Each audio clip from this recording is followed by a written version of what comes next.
नमस्कार मैत्रिणींनो, welcome to my mini vlog. तर आपल्या मिनी व्लॉगमध्ये तुम्हाला सर्वांचे खूप खूप स्वागत आहे. मैत्रिणींनो, आजच्या मिनी व्लॉगमध्ये मी तुम्हाला पिझ्झाची रेसिपी शेअर करणार आहे.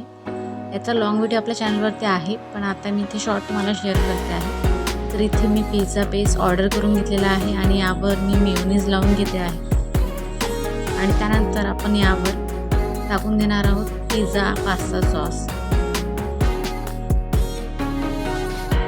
तर आता हे तिन्ही आपण यावर टाकून घेऊया आणि याला नीट लावून घेऊया.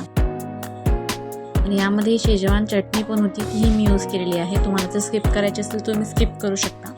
तर आता इथे मी या वेजेस घेतलेल्या आहेत, ज्या मी ऑलरेडी थोडा फ्राय करून घेतलेला आहे. मी इथे मशरूमचा देखील यूज केलेला आहे. मला आवडत करून सर्व वेजेस ठेवू शकता, नाहीतर तुम्ही वेजेसमध्ये मी इथे शिमला मिरची, कांदा, टमाटा आणि पनीर घेतलेलं आहे. तर अशा प्रकारे आता आपण इथे एक एक करून सर्व प्रकारे मी इथे ठेवून घेणार आहोत.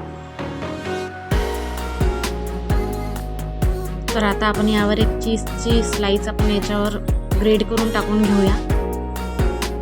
त्यानंतर आता इथे मी ऑरिगॅनो टाकून घेते आहे. सध्या माझ्याकडे चिली फ्लेक्स नव्हता, त्यामुळे मी ऑरिगॅनो टाकलेला आहे.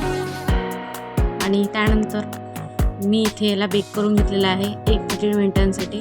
आता इथे मी तुम्हाला इथे कट करून दाखवते आहे. तर अशा प्रकारे आपला टेस्टी पिझ्झा खाण्यासाठी रेडी आहे. गरमागरम पिझ्झा इथे रेडी आहे. रेसिपी आवडली असेल तर नक्की लाईक करा आणि सबस्क्राईब करा आपल्या चॅनलला.